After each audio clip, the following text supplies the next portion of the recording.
কাফের মুশরিকদের পক্ষ থেকে মুসলমানদেরকে ধ্বংস করার জন্য, কোরআন ধ্বংস করার জন্য, ইসলাম ধ্বংস করার জন্য এই ষড়যন্ত্র আল্লাহর নবীর জমানার চাইতে এখনকার জমানায় আরো হাজার হাজার গুণ বেশি। ঠিক কিনা বলেন? আমার ভাইয়েরা, বাতিল শক্তি তাদের আরো একটা আগ্রাসন হচ্ছে বুদ্ধিভিত্তিক আগ্রাসন। সেটা হলো সেকুলার শিক্ষা ব্যবস্থা মুসলমানদের মধ্যে ঢুকিয়ে দেওয়া। নাউজুবিল্লাহ বলেন। তারা দেখছে যে সব মুসলমানকে তো গোমরা করা সম্ভব নয়, অস্ত্র দিয়েও ধ্বংস করা সম্ভব নয়। এই জন্য এমন রকমের শিক্ষা ব্যবস্থা আমরা তাদের মধ্যে ঢুকিয়ে দিব যাতে করে মুসলমানদের চরিত্রগুলো নষ্ট হয়ে যায়। বলেন নাউজুবিল্লাহ। তাদেরকে গোমরা করার জন্য, ইসলামকে শেষ করার জন্য চেষ্টা করেছে। বলেন নাউজুবিল্লাহ। এই চেষ্টা তখনকার জমানায় যেইভাবে কাফের মুশরিকেরা সলা পরামর্শ করে ইসলামের বিরুদ্ধে ষড়যন্ত্র করেছিল, এই সলা পরামর্শ এখনকার জমানায় আছে কিনা কম? কাফের মুশরিকদের পক্ষ থেকে মুসলমানদেরকে ধ্বংস করার জন্য, কোরআন ধ্বংস করার জন্য, ইসলাম ধ্বংস করার জন্য এই ষড়যন্ত্র আল্লাহর নবীর জমানার চাইতে এখনকার জমানায় আরো হাজার হাজার গুণ বেশি। ঠিক কিনা বলেন? এই জন্য কাফের মুশরিক বেঈমান যারা, তারা যখন জাহান্নামে যাবে, হাদিসের মধ্যে এসেছে সর্বপ্রথম তাদের মাথার মধ্যে গরম পানি ঢালা হবে। কি ঢালা হবে বলেন?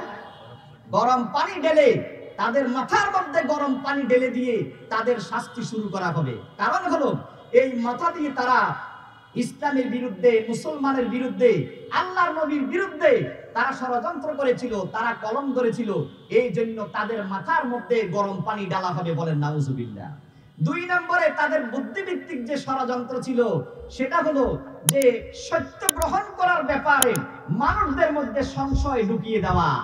তো কাফেরদের পক্ষ থেকে দ্বিতীয় যুদ্ধভিত্তিক, বুদ্ধিভিত্তিক আগ্রাসন যেটা ছিল, সেটা ছিল সত্য গ্রহণ করার ব্যাপারে সন্দেহ সৃষ্টি করে দেওয়া। নবী করিম সাল্লাল্লাহু আলাইহি ওয়াসাল্লাম যখন তাদেরকে আল্লাহর কথা, আখিরাতের কথা, জান্নাতের কথা, জাহান্নামের কথা যখন বলতে, তখন তারা বলতো যে মা সামি'না বিহাযাল ফিল মিল্লাতিল আখিরা ইন হাযা ইল্লা তালাক। আপনি যে কথাগুলো বলেন, আমরা তো পূর্ববর্তী কোন ধর্মের মধ্যে এই ধরনের কথা শুনি নাই। আপনি শুধুমাত্র মানুষের কাছে মন গড়া কথাগুলো বলেন। বলেন নাউজুবিল্লাহ। এইভাবে মানুষদের মধ্যে তারা সন্দেহ সৃষ্টি করে দিত, মুহাম্মদ সাল্লাল্লাহু আলাইহি ওয়াসাল্লামের ব্যাপারে নানান রকমের কথা বলতো। 3 নম্বরে তাদের বুদ্ধিভিত্তিক ষড়যন্ত্রের মধ্যে আরো একটা ছিল যে মিথ্যা প্রপাগান্ডা তারা চালাইতো। আল্লাহর নবী যখন তাদের কাছে দাওয়াত দিতেন, তখন তারা বলতো যে ইন্নামা আনতা মুফতার, মুহাম্মদ সাল্লাল্লাহু আলাইহি ওয়াসাল্লাম আপনি ওলি, এবং মন করা রকমের কথাবার্তা বলেন যেগুলো আমরা কখনো শুনি নাই। বলেন নাউজুবিল্লাহ। এবং তাদের আরো একটা ষড়যন্ত্র ছিল যে অর্থনৈতিক প্রলোভন দেওয়া আল্লাহর নবীকে। অর্থনৈতিক এবং নারী প্রলোভন দিয়েছিল, বলেছিল মুহাম্মদ তোমার ক্ষমতার দরকার, তোমাকে আমরা ক্ষমতা বসিয়ে দিব, তোমাকে আরবের রাজা বানিয়ে দিব, যত টাকা পয়সার দরকার টাকা পয়সা তোমাকে দান করব, মক্কার সুন্দরী নারীর প্রয়োজন, তোমাকে সুন্দরী নারী বিয়ে করিয়ে দিব, কিন্তু তুমি যে লা ইলাহা ইল্লাল্লাহর কথা বলো, এটা থেকে তোমাকে বিরত থাকতে হবে।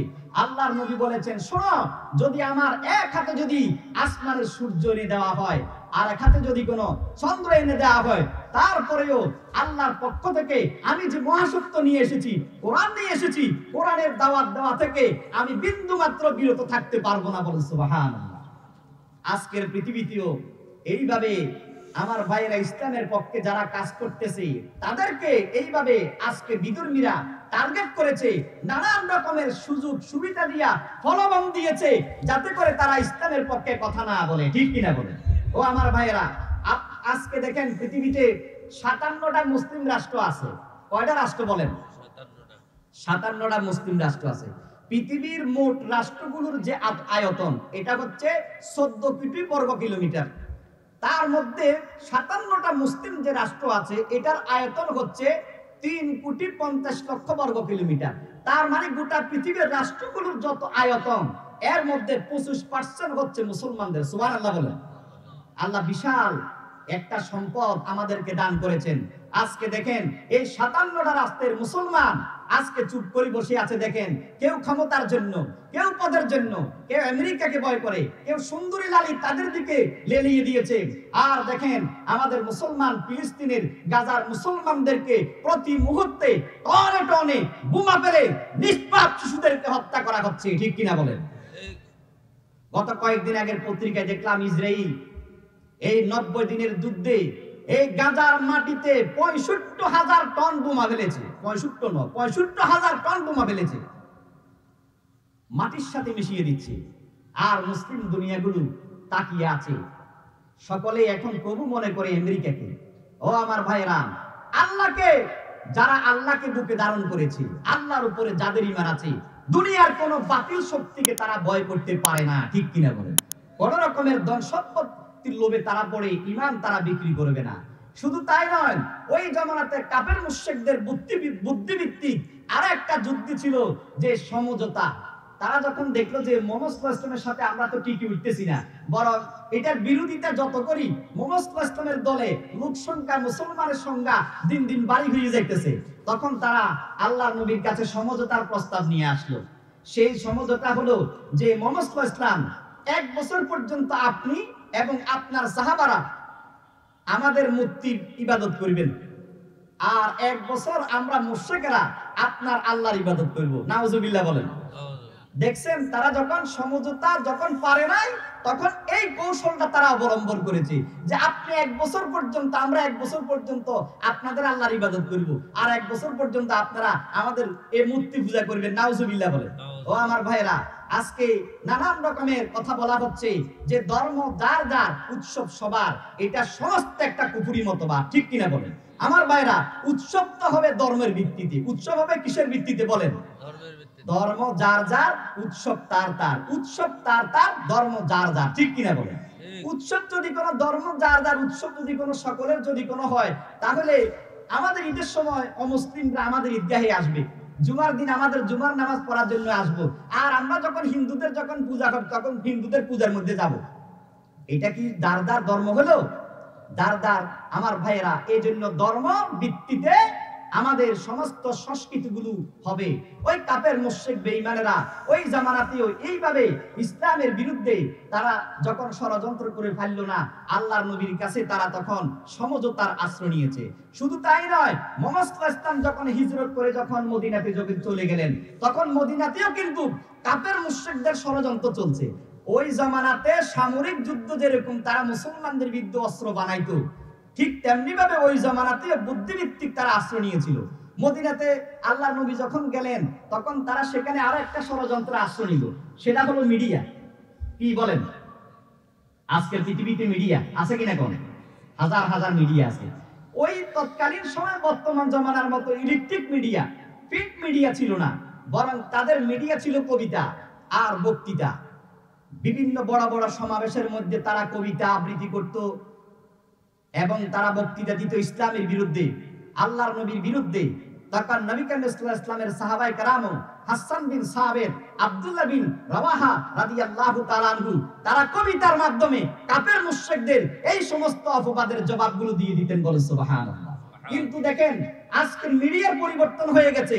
আজকে গোটা দুনিয়ায় যতগুলো ইলেকট্রিক মিডিয়া আছে, যতগুলো প্রিন্ট মিডিয়া আছে, অধিকাংশগুলো 90% সমস্ত মিডিয়াগুলো কাফের আর মুশরিকদের পক্ষে, ঠিক কিনা বলেন? আমেরিকা, এই যে আজকে যে আমেরিকার, যেটাকে আমরা মার্কিন যুক্তরাষ্ট্র বলি, মার্কিন যুক্তরাষ্ট্রের যদি আপনি যদি পত্রিকার কথা যদি কোনো চিন্তা করেন, আমেরিকাতে একটা পত্রিকা আছে নিউ ইয়র্ক টাইম।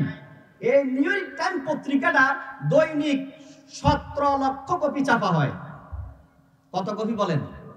17 লক্ষ কপি শুধু এই পত্রিকাটা ছাপানো হয়। দি ডেইলি একটা পত্রিকা আছে তাদের, এটা দৈনিক 10 লক্ষ ছাপা হয়। এরপরে দি জার্নাল একটা পত্রিকা আছে তাদের, 7 লক্ষ কপি ছাপা হয়। এরপরে জিওগ্রাফি তাদের একটা ম্যাগাজিন আছে, একটা ম্যাগাজিন ছাপা হয় 2.5 কোটি দৈনিক। আরেকটা ম্যাগাজিন ছাপা হয় 1,50,00,000 দৈনিক ছাপা হয়। আমার ভাইয়েরা, আজকের যে মিডিয়াগুলো পৃথিবীতে বর্তমানে 20% যুদ্ধ হচ্ছে অস্ত্রের মাধ্যমে যুদ্ধ, আর 80% যুদ্ধটা হচ্ছে মিডিয়ার মাধ্যমে যুদ্ধ। স্বয়ং আমেরিকাতে তাদের টিভি চ্যানেল আছে 1100 টিভি চ্যানেল আছে। গোটা দুনিয়া আমেরিকার যে চ্যানেলগুলো আছে, তাদের যে প্রিন্ট মিডিয়া, ইলেকট্রিক মিডিয়া আছে, গোটা দুনিয়ার সব মুসলমান রাষ্ট্র মিলিয়ে তাদের একটা সমান হবে না। আর আমাদের দেশে যতগুলো প্রযুক্তি আছে, ইলেকট্রিক মিডিয়া, প্রিন্ট মিডিয়া, দেখবেন অধিকাংশ এগুলো বামপন্থী, ঠিক কিনা বলেন? এগুলো ইসলামের বিরুদ্ধে, মুসলমানদের বিরুদ্ধে। এই মিডিয়া তারা ইসলামের কোনো কাজে আসতেছে না, ঠিক কিনা বলেন? এই জন্য তাদের মোকাবেলা করতে হলে আমাদের ওই মানের মিডিয়া লাগবে, লাগবে কিনা বলেন আমার ভাইয়েরা। ইহুদিরা গোটা পৃথিবীতে মাত্র 1 কোটি, আর মুসলমান হচ্ছে 200 কোটি। 200 কোটি মুসলমান আজকে 1 কোটি ইহুদিদের কাছে হারিয়ে যেতে আছে, ঠিক কিনা বলেন। অস্ত্র শস্ত্র সকল দিক থেকে আজকে তারা উন্নত হয়ে গেছে, চিকিৎসার দিক থেকে, বিজ্ঞানের দিক থেকে, সকল দিক থেকে, মেধার দিক থেকে তারা এগিয়ে যাইতেছে। মুসলমানরা কেন পাইতেছে না? তাদের যে এজেন্সি, আপনার নিউজ এজেন্সি আছে, আপনি যদি চিন্তা করেন ইহুদিদের একটা নিউজ এজেন্সির নাম হলো রয়টার্স। যারা শিক্ষিত মানুষ তারা বুঝবেন, যারা পেপার পত্রিকা দেখেন, মিডিয়া দেখেন, তারা বলতে পারবেন। এই রয়টার্স নামক তাদের যে সংবাদ সংস্থা আছে, দৈনিক 20 থেকে 25 লক্ষ শব্দের মাধ্যমে তারা গোটা দুনিয়াতে সংবাদ প্রচার করে দেয়। এবং এই রয়টার্স নামক তাদের এই সংবাদ সংস্থাটা 85টা ভাষাতে তারা প্রকাশ করে। পৃথিবীর 150টা রাষ্ট্রের সংবাদগুলো এই রয়টার্স নামক সংবাদ থেকে তারা সংগ্রহ করে। কিন্তু আমার ভাইয়েরা, আমাদের দেশের গোটা বিশ্বের মুসলমান রাষ্ট্রগুলো যে সংবাদগুলো সংগ্রহ করে, এগুলো সম্পূর্ণ তাদের থেকে সংগ্রহ করা। আমাদের নিজেদের ওই পরিমাণে কোনো রকমের মিডিয়া নাই, প্রযুক্তি নেই। আমার ভাইয়েরা, বাতিল শক্তি তাদের আরো একটা আগ্রাসন হচ্ছে বুদ্ধিভিত্তিক আগ্রাসন, সেটা হলো সেকুলার শিক্ষা ব্যবস্থা মুসলমানদের মধ্যে ঢুকিয়ে দেওয়া। নাউজুবিল্লাহ বলেন। তারা দেখছে যে সব মুসলমানকে তো গোমরা করা সম্ভব নয়, অস্ত্র দিয়েও ধ্বংস করা সম্ভব নয়। এই জন্য এমন রকমের শিক্ষা ব্যবস্থা আমরা তাদের মধ্যে ঢুকিয়ে দিব যাতে করে মুসলমানদের চরিত্রগুলো নষ্ট হয়ে যায়। বলেন নাউজুবিল্লাহ। আজকে আমাদের সন্তানেরা নাম কাওয়াস্তে মুসলমান, তারা না জানে ইসলাম কি জিনিস, না জানে তাদের আকীদা কি জিনিস। আজকে যুব সমাজ আজকে ইসলামী শিক্ষা থেকে দূরে সরে যাচ্ছে। আজকে মুসলিম রাষ্ট্রগুলোর যারা সরকার আছে এবং যারা নীতি নির্ধারণকারী আছে, তারা ইসলামী চিন্তাবিদ্যা থেকে, ইমান থেকে, মুসলমান থেকে আজকে তারা দূরে সরে যাচ্ছে, ঠিক কিনা বলেন। আজকের পৃথিবীতে জাগতিক শিক্ষা আর ইসলামী শিক্ষা, এটাকে তারা দুই প্রান্তে দাঁড়িয়ে করিয়েছে। যদি মুসলমানদের, সত্যিকারের মুসলমান, ইমানদার এবং দিনদার মুসলমানদের হাতে যদি কোনো শিক্ষা ব্যবস্থা থাকতো, তাহলে স্কুল শিক্ষা আর মাদ্রাসা শিক্ষা একটাই হতো, সেটা হলো এই দেশের 90% মুসলমান, 90% মুসলমানদের জন্য শিক্ষা ব্যবস্থা, ইসলামী শিক্ষা ব্যবস্থা অবশ্য বাস্তবায়ন করতো, ঠিক কিনা বলেন আমার ভাইরা। বাংলাদেশে আপনি সকল 90% মুসলমান বলেন, কিসের 90% মুসলমান? আপনি দেখেন বাংলাদেশে কয় পার্সেন্ট ছাত্র মাদ্রাসাতে পড়ে? দেখবেন আপনি 100% মুসলমানের ভিতরে 10% সন্তানরা কিন্তু মাদ্রাসাতে পড়ে না, ঠিক কিনা বলেন। আল্লাহর কাছে কিয়ামতের দিন জবাবদিহি করতে হবে, ঠিক কিনা বলেন। আজকে দেখেন বিদেশিদের আরো একটা ষড়যন্ত্র হচ্ছে স্কলারশিপ। এই স্কলারশিপ প্রদান করে তারা আমাদের দেশের যে মেধাগুলো আছে, মেধাগুলোকে তারা বিদেশে নিয়ে যায়, আর সেখানে 20 বছর 10 বছর পর্যন্ত লেখাপড়া করার পরে সে নিজেকে মুসলমান পর্যন্ত পরিচয় দিতে তারা লজ্জাবোধ করে, ঠিক কিনা বলেন। ছোটবেলা থেকে এই জন্য মুসলমানদের মধ্যে ইসলামী শিক্ষাগুলো আমার ভাইয়েরা ঢুকিয়ে দিতে হবে। আর আমাদের যে শিক্ষা ব্যবস্থার যে বাজেট, এই বাজেটটা আজকে দেখেন জাতিসংঘের থেকে আসে। শুধু জাতিসংঘ নয়, অমুসলিম অনেক রাষ্ট্র থেকে কিন্তু আমাদের দেশের শিক্ষা খাতে ব্যয় করা হয়। কেন করা হয়? কারণ তারা শিক্ষানীতিটা তারা দিবে, সার্কুলেশনটা তারা দিবে, আর তাদের শিক্ষানীতিগুলো পরে আর আমাদের সন্তানগুলো যেন দ্বীনের পথে না চলে, তারা যেন নাস্তিক এবং মুরতাদ হিসেবে গড়ে ওঠে, ঠিক কিনা বলেন। ও আমার ভাইয়েরা, আগেরকার দিনে যে আমাদের দেশে যে শিক্ষা ব্যবস্থা ছিল, এই শিক্ষা ব্যবস্থার মাধ্যমে এই দেশে বড় বড় আলেম হয়েছে কিনা বলেন, ইঞ্জিনিয়ার হয়েছে, ব্যারিস্টার হয়েছে, কবি হয়েছে, সাহিত্যিক হয়েছে, বড় বড় ডাক্তার হয়েছে। কিন্তু বর্তমানে নাস্তিক মার্কা যে শিক্ষা ব্যবস্থা বলা হচ্ছে, এই শিক্ষা ব্যবস্থা এই দেশের মুসলমানদেরকে মুসলমানিত্ব নামটা পর্যন্ত মুছে ফেলার জন্য ষড়যন্ত্র করা হচ্ছে, ঠিক কিনা বলেন। আল্লাহ রাব্বুল আলামিন কাফের মুশরিক বেঈমানদের যে ষড়যন্ত্র, ওই ষড়যন্ত্র থেকে আমাদেরকে বাঁচিয়ে আমরা যেন ইসলামের উপরে যেন চলতে পারি, আল্লাহ পাক আমাদের সকলকে তাওফিক এনায়েত করেন, বলেন আমিন। ওয়া আখিরু দাওয়ানা আলহামদুলিল্লাহি রাব্বিল আলামিন। আসসালামু আলাইকুম ওয়া রাহমাতুল্লাহি ওয়া বারাকাতুহু।